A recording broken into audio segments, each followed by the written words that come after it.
기도하겠습니다. 하나님 아버지, 오늘 목요일입니다. 또 주께서 우리와 함께 하시고 역시 오늘도 예수 이름으로 승리하게 하옵소서. 예수님의 이름으로 기도합니다. 아멘. 예, 오늘은 10일 목요일입니다. 지금 태풍이 크게 올라온다 그러는데 조심하시고요. 건강하시기 바랍니다. 사도행전 20장 13절로 24절 제가 읽습니다.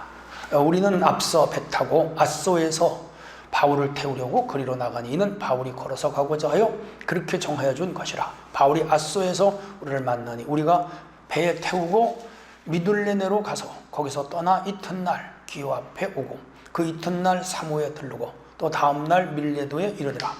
바울이 아시아에서 지체하지 않기 위하여 에베소를 지나 배 타고 가기로 작정하였습니다. 이는 될 수 있는 대로 오순절 안에 예루살렘에 이르려고 급히 가미로라. 바울이 밀레도에서 사람을 에베소로 보내어 교회 장로들을 청하니 오매 그들에게 말하되 아시아에서 들어온 첫날부터 지금까지 내가 항상 여러분 가운데서 어떻게 행하였는지를 여러분도 아는 바니 곧 모든 겸손과 눈물이며 유대인의 간계로 말미암아 당한 시험을 참고 주를 섬긴 것과 유익한 것은 무엇이든지 공중 앞에서나 각 집에서나 꺼리낌이 없이 여러분에게 전하여 가르치고 유대인과 헬라인들에게 하나님께 대한 회개와 우리 주 예수 그리스도께 대한 믿음을 증언한 것이라. 보라, 이제 나는 성령에 매여 예루살렘으로 가는데 거기서 무슨 일을 당할지는 알지 못하노라. 오직 성령의 각 성에서 내게 증언하여 결박과 환난 날을 기다린다 하시나 내가 달려갈 길과 주 예수께 받은 사명 곧 하나님의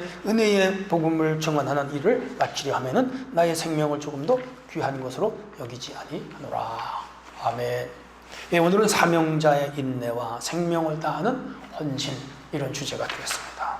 자, 이제 바울이 드로아에 왔고 또 그곳에서 설교했고 애찬식을 가졌고 유두구가 3층에서 밤새도록 설교듣다 졸음이 와서 떨어져 죽었고 바울이 기도하여 살렸고 그 드로아 교회 교인들이 큰 위로를 받았고 이제 그곳을 떠나서 가능하면 오순절 전에 예루살렘에 도착하려고 바울이 서두르고 있는 모습을 볼 수가 있죠. 선교의 주체는 성령님께서 하시는. 그러므로 교회는 사람들이 움직이고 사람들이 일어나지만 그러나 그 교회를 전체적으로 핸들링하거나 이끌어가는 분은 우리 성령님이십니다. 바울을 예루살렘으로 지금 데려가시는 거예요. 일행이 드로아에서 출발했는데 바울과 그 일행하고 잠시 헤어졌어요. 그래서 앗소까지 혼자서 걸어가요. 그리고 다른 사람들은 그쪽으로 배를 타고 가. 근데 여기 앗소까지, 드로아에서 앗소까지는 32km예요. 4km가 10미잖아요. 48, 32, 80미야. 근데 아무도 없이 혼자 걸어가. 아마 누가 정도는 같이 갔을 거라고 봐요. 그 왜 혼자 걸었을까? 궁금하죠? 아마 이게 전도자의 고독이 아닐까? 그동안 많은 사람들하고 북적거리면서 같이 가고, 같이 먹고, 같이 일하고, 같이 둥그렀는데 혼자 있고 싶었어. 혼자 걸어가며 혼자 기도하며 혼자 명상하며 혼자 깊은 생각에 잠기고 싶었을 거야. 네, 그러한 그 의도가 있지 않았는가 그렇게 생각을 합니다. 군중 속에서 일을 하다 보면 고독을 느낄 때가 있어요. 저도 설교를 많이 하는 사람이잖아요. 그래서 수십 명 수백 명 앞에서 설교하고 나면 허전해요. 공허해요.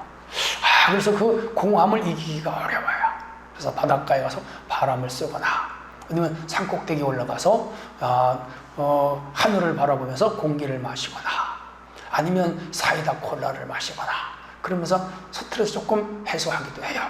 그래서 어떤 분들은 그런 고독을 술을 마시면서 푼다고 그래요. 그래서 저는 저 들은 얘기지 정확한 건 모르겠으면 신부님들은 그 군중 속에 그 조명받으면서 그렇게 또 추앙받으면서 그런데 예배 마치고 나면 공허해서 주로 양주를 많이 마신다 그래요. 그리고 아주 양주를 대주는 교인들이 있어요. 우리 신부님 얼마나 고생하시냐고 해외에 가면 꼭 양주를 사다 주신다 그래요. 글쎄요, 그게 뭐 잘하는 건지 잘못하는 건지 옳은 건지 틀린 것인지 모르지만은 여기서 핵심은 이렇게 군중 앞에서 그리고 대중 앞에서 또 많은 사람들과 북적거리며 일을 하다 보면 자기를 잃어버려요. 고독할 때가 있어요. 그래서 조용하게 혼자 있고 싶어. 그래서 바울이 아마 그런 심정이었을 거로 이해가 됩니다. 또 하나는 앞으로 바울의 길이 어려워요.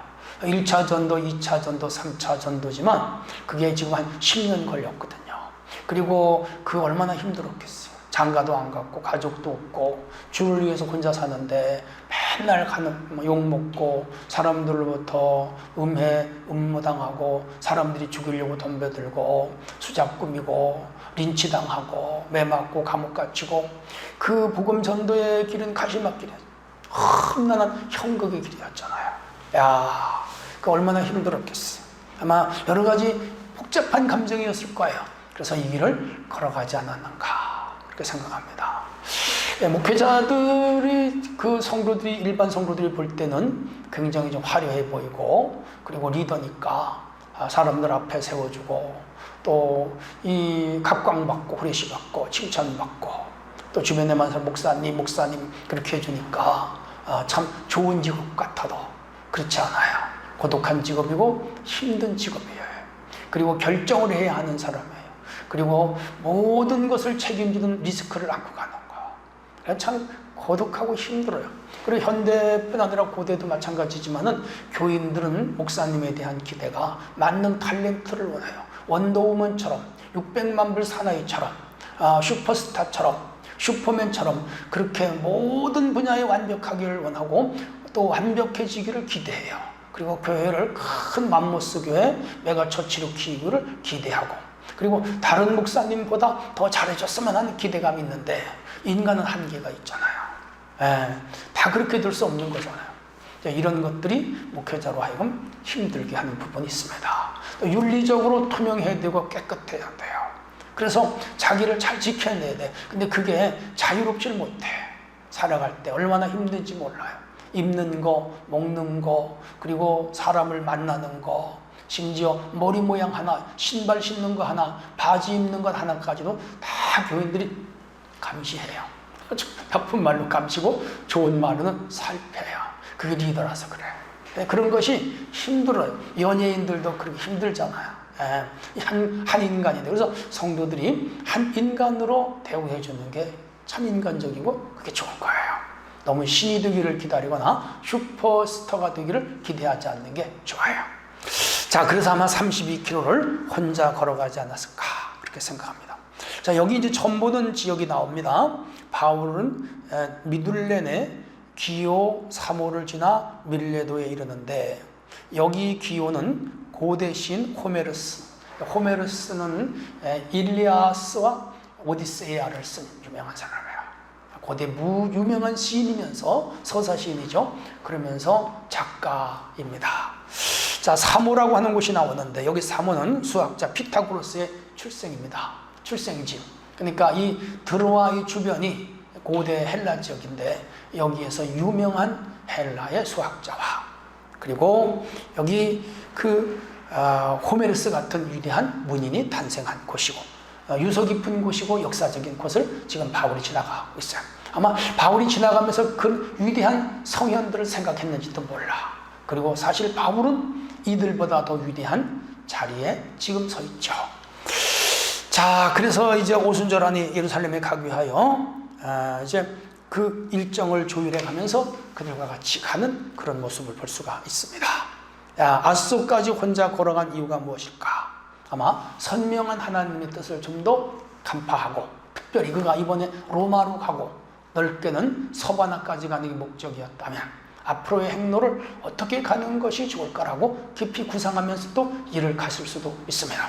그리고 바울의 전도는 전략적인 전도, 도시 중심의 전도, 팀 중심의 전도, 교회 개척의 전도, 그리고 이 양육 중심의 전도.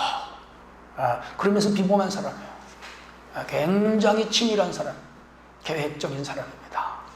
위대한 모습이죠. 본받아야 됩니다. 자, 17절로 24절은 에베소 장로들에게 권면하는 모습이 나옵니다. 에베소는 바울이 3년 머물면서 전도했죠. 전장까지 다 배웠죠. 이번에는 그곳을 들리지 않고 이제 이 밀레도라고 하는 곳으로 이 에베소 교회에 있는 장로들을 오라 그래요. 사람을 보내서. 마지막 작별이에요. 저편의 달이 호숫가에 비칠 때 동편에 떠오르노나 뭐 이런 그 친구 석병의 석별의 정이라는 노래가 있잖아요. 이 석별 참 아쉬운 석별이에요. 오라 그래 다 왔어요. 일사천리 달려왔어요. 그리고 자신의 사역을 회고하면서 그동안 자신이 어떻게 그곳에서 일을 했는지 그들에게 일깨워주고 있어요. 그 내용이 19절부터 보겠습니다. 19절. 곧 모든 겸손과 눈물이며 유대인의 간계로 말미암아 시험을 참고 주를 섬긴 것과 유익한 것은 무엇이든지 공중 앞에서 지배 앞에서 꺼리낌이 없이 여러분에게 전했다. 여러분, 성경을 그리스도와 연결하여 구속사적으로 그리고 예형론적으로 정확하게 가르쳤어요. 예수는 그리스도 하나님의 아들이며 그를 믿어야 구원을 받는다. 그리고 바울은 겸손했어. 도덕적으로, 윤리적으로, 인간적으로 깨끗했어. 유대인들의 무한한 관계가 있었고, 그리고 시험을 당했지만은 흔들리지 않았어. 끝까지 복음 전도자로 살아. 그들과 싸우지 않았어. 그리고 21절에 유대인과 헬라인에게 대한 회개와 우리 주 예수 그리스도에 대한 믿음을 증언했다. 우리가 구원의 서정 9단계가 있잖아요. 하나님으로부터 소명, 그리고 회심, 믿음, 중생, 칭의, 그리고 성도의 견인, 성화, 영화, 양자, 이런 과정을 거쳐가거든요. 근데 여기 믿음과 이 회개를 철저하게 가르쳤어요. 하나님 주권적으로 일어나는 것이 구원이지만은 특별히 소명, 그리고 거듭나는 거 하나님이 하시는, 칭의, 의롭다고 여겨주는, 양자, 우리 하나님이 일방적으로 삼아주시는 거라. 그리고 성도의 견인, 우리 하나님이 끌어주시는 거라. 그리고 영화, 영원한 하늘나라 들어가는 거 하나님이 하시는. 근데 우리 인간이 하나님과 협동하여 하는 일이 세 가지. 첫째는 회심하는 거. 성령이 우리에게 주의 영을 부어주시기도 하지만 내가 마음속에 뉘우치고 회개해야 탕자처럼. 거기는 신인 협동이에요. 믿음도 마찬가지. 믿음이 궁극적으로 한 선물이지만은 내가 그 복음을 듣고 마음으로 믿고 입으로 시인해야 돼. 그래서 이것도 역시 신인 협동으로 이루어지는 것입니다. 그 다음에 성화, sanctification이죠. 거룩해지는 거. 우리가 이 회심은 원조로부터 구원받는 것이고, 우리가 성화는 매일 우리가 짓는 죄를 회개함으로 이루어지는 거예요. 그래서 우리가 우리 죄를 생각하고 자복하고 회개하고 뉘우치고 깨닫고 고백하고 그렇게 해서 성화가 이루어지는 거예요. 그래서 회심과 믿음과 성화는 사실상 인간과 하나님의 협력으로 이루어지는 부분이에요. 그래서 우리가 회개해야 되고 믿어야 되고, 그리고 늘 회개 말씀에 의지하여 자신의 잘못을 자백하면서 거룩한 사람으로 만들어져야 되는데, 이 원리를 바울은 로마서 8장에 잘 설명해 놓고 있고, 여기 드로아에서 여기 지금 밀레도스에서 바울이 에베소 교회 장로님들을 불러 모아놓고 이 설교하는 거라. 자, 이제 생명의 성령에 대하여 예루살렘으로 가는데 여기서 무슨 일을 당할지 모른다. 예루살렘에 올라갔다가 이 유대인들로부터 죽음을 당할 뻔했어요. 천부장이 나타나 도와줬어. 그리고 로마에 고소했어. 그래서 정식으로 재판을 받게 돼서 위기를 모면했지만은 이후에 2년 후에 그는 로마로 가다가 유라굴로 태풍을 만나서 저 지중해 한가운데서 알렉산드리아호 배가 파선하면서 그만 그 바다에서 물로 뛰어들었어. 한 267명이죠. 그래서 멜리드라고 하는 섬에 올라가서 겨울을 나고 로마로 가는, 진짜 죽을 뻔하고, 그리고 그는 결국 64세쯤에 로마에서 순교를 하고 맙니다. 자, 그런데 이렇게 말합니다. 24절이 유명한 구절이에요. 내가 나의 달려갈 길과 주 예수께 받은 사명 곧 하나님의 은혜의 복음을 증언한 일을 마치려 하면 나의 생명조차 조금도 귀한 것으로 여기지 않는다. 대단한 자기 고백이죠. 이는 사명자로 살았습니다. 복음을 증언한 일을 마치려 하면 자기 생명도 귀하게 여기지 않았어. 이 인간은 사명으로 사는 거야. 여러분도 사명자예요. 아버지의 사명, 어머니의 사명, 직장인의 사명, 국가의 국민의 사명, 하나님 앞에 직분자의 사명 잘 감당해야 돼. 그게 바울처럼 사는 삶이라고 생각을 합니다. 여기서 우리가 배울 것은 바울의 겸손, 바울의 눈물입니다. 우리는 주의 일을 하다가 때로 눈물 흘려야 돼. 때로는 힘든 일을 만나 그래도 겸손히 끝까지 인내하며 그 일을 감당해야 돼. 그래야 하나님이 긍휼히 여기시고 은총을 내려주시고 우리는 사명자로서 역할을 다할 수가 있어요. 오늘 하루도 복된 날 되시기를 바랍니다. 하나님 아버지 감사합니다. 이런 말씀들을 마음에 참으로 그리스도인으로 주의 제자로 사명자로 살게 하옵소서. 예수님의 이름으로 기도합니다. 아멘.